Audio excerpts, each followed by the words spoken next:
완전히 열렸어. 온갖 얘기를 다 듣고 그걸 종합적으로 판단하고 이번에 이현주 의원이 강력하게 추천했다는 뒷말이 있던데. 그렇죠. 왜냐하면 본인이 당대표 출마를 하려고 했었거든요. 근데 안철수가 나오면 이현주 의원은 주저앉을 거예요. 그래서 당대표 전당대회의 전대 이 판세 자체가 어제부로 확 다 흐트러졌어요.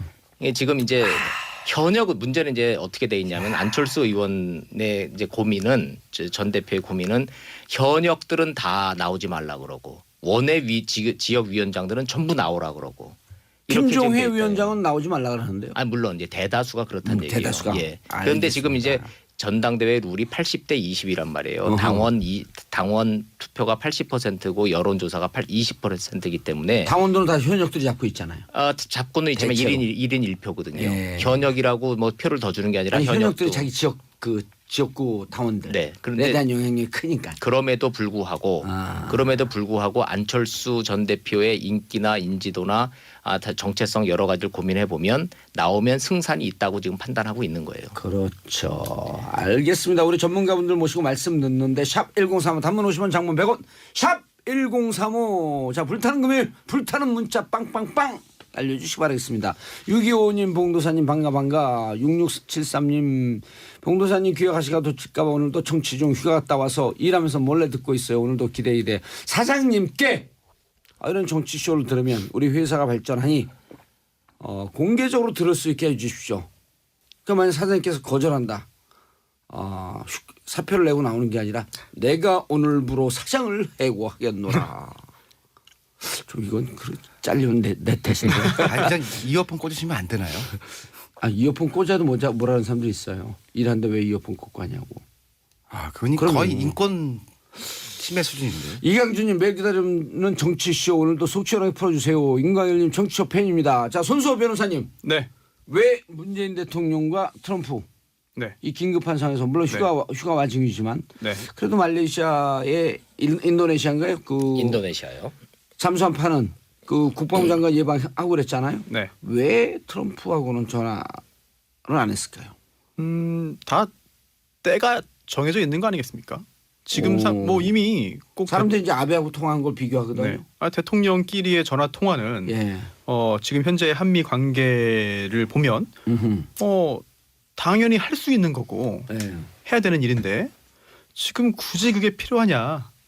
라는 생각을 하지 않았을까 싶고요. 그리고 또 이미 꼭 대통령끼리 전화 통화를 해야만 한국과 미국이 소통을 하고 의견을 나누고 준비를 하는 게 아니잖아요. 예. 그렇다면 이미 실무선 또는 청와대와 백악관 당국자들 사이에서는 긴밀하게 이야기가 오가지 않을까 싶은 생각이 들고요. 그럼 청와대도 이런 보수 언론에서 야당에서 이런 비판하면 네. 충분히 실무적 차원에서 네. 긴급하게 의논하고 있다. 걱정하지 마라. Don't worry. 너 일이나 열심히 하세요.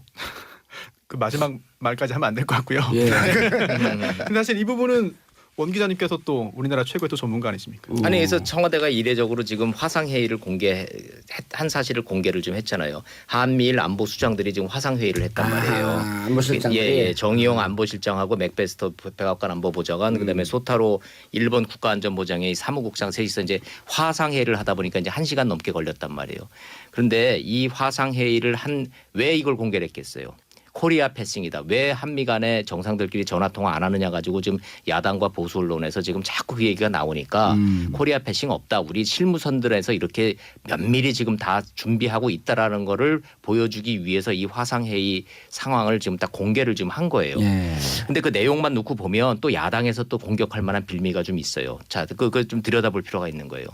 왜 전화 화상 회의를 했을까요? 안보 수장들끼리. 북한이 ICBM에 대한 후속 조치를 논의하기 위해서 당연하잖아요. 거기에 대해서는. 그죠? 그런데 미국하고 일본은 안보리를 통해서 최대한의 압박과 제재를 한다라는 말을 많이 했고 우리 정의용 실장은 대화를 유도하기 위해서 한미일 중심으로 가야 된다. 이런 얘기를 좀 했어요. 그러니까 우리는 지금 대화라는 단어가 들어가 있단 말이에요. 미국과 일본 압박. 그 얘기는 뭐냐 하면 지금 이 상황에서 이 부분이 정리되지 않은 상태에서 문재인 대통령이 트럼프하고 전화통화 해봐야 서로 할 얘기가 없는 거예요 지금. 우리는 지금 대화를 지금 강조하고 있는 거고 트럼프는 지금 막 화가 머리끝까지 나가지고 지금 전쟁 불사이기까지 지금 막 내뱉고 있는 마당이기 때문에 예. 지금은 타이밍이 아니라는 거죠. 알겠습니다. 자, 우석훈 박사님. 예. 모든 분들이 우석훈 박사님이 오시길 기다리고 있어요. 초강도 8.2 대책. 어떻게 보셨어요? 시장은 일단 지금까지 며칠 안 됐지만 예. 하루 이틀 됐지만 통하는 분위기 아직은 모르겠어요. 아직 모르죠. 한 2, 3주 기다려봐야죠. 예. 그러니까 지금까지도 그 내성이 생긴다고 하는데요. 부동산 대책이 나오면은 한 2, 3주 패닉을 해요. 예. 딱 일단 멈춰섰다가 또 기묘한 방법들을 찾아서 다시 움직이기 시작하거든요. 예. 근데 지금 이게 약간 초강수라고 하는데 약간 초강수예요? 약간이죠. 그래요?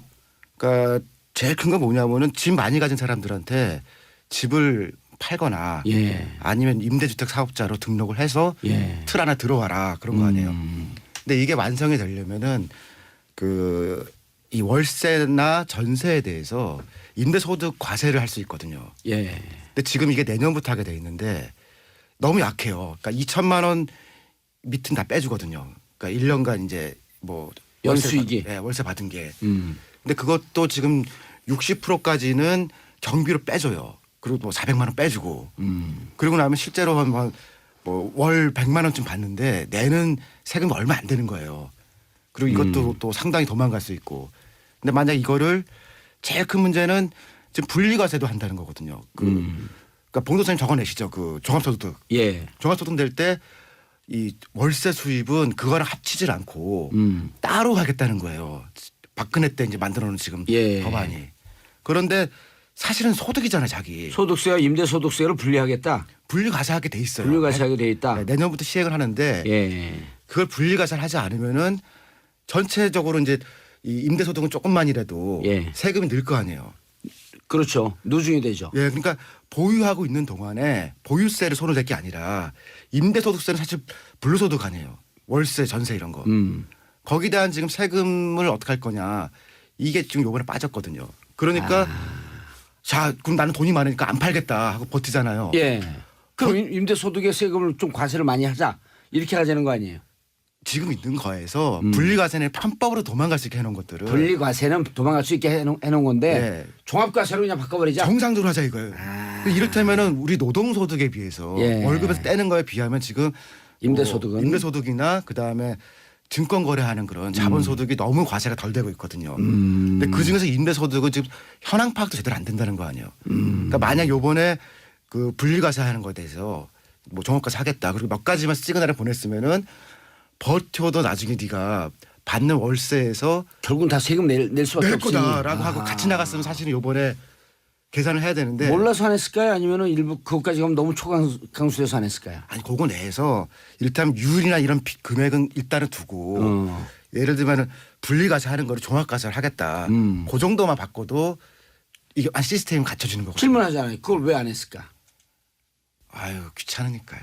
아니요, 그렇지는 않아요. 그 이제 사실관계는 좀 우리가 좀 명확히 할 필요가 있는데 예. 이 부동산 정책을 좀 주도하고 있는 건 김수현 사회정책수석이에요. 그렇죠. 그리고 불신까지 했었죠. 12년 전에 지금 노무현 참여정부의 이른바 부동산과의 전쟁을 그 당시에 비서관으로 입안했었고 그 당시와 비교해서 한국의 집값 운영과 이 집값 움직임과 여기에 대한 부동산 대책을 가장 잘 알고 있는 지금 저 청와대 참모가 지금 김수현 수석으로 지금 알려져 있어요. 가장 잘은 아니에요. 예, 그래서 본인이 지금 직접 나서서 그 쭉 브리핑한 내용을 우리가 복기를 좀 할 필요가 있는데 첫째는 왜 보유세를 건들지 않느냐 부분에서 당연히 질문이 나왔을 거 아니에요. 나왔죠. 우리 많이 이제 나왔더라고요. 박사님 말씀대로 예. 그 보유세는 건들지 않겠다는 걸 명확하게 했어요. 왜냐하면 참여정부 때의 실패에 종부세. 그 종부세 때문에 종부세는 이게 옥석이 구별이 안 되고 재산세 자체가 누진제인데 종부세가 주는 충격 때문에 지금 서민들과 중산층에 갔던 이 거부감, 예. 이 세금 그 조세 폭탄이라고 저항, 하는. 세금 폭탄이라는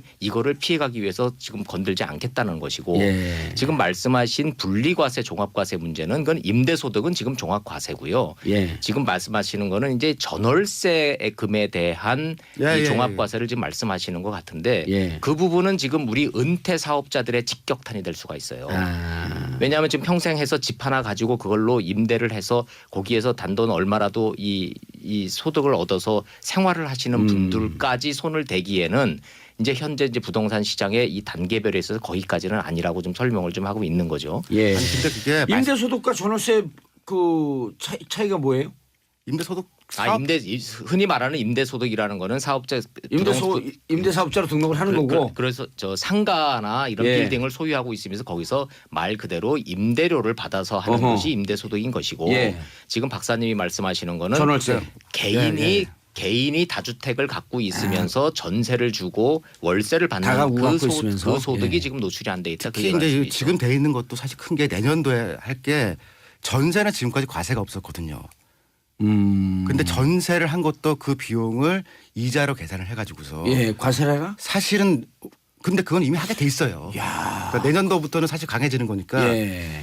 이 월세 소득자에 대해서 어떻게 할 건지 사실 이게 좀 말도 좀 하면서 갔으면 패키지였을 거라는 거죠.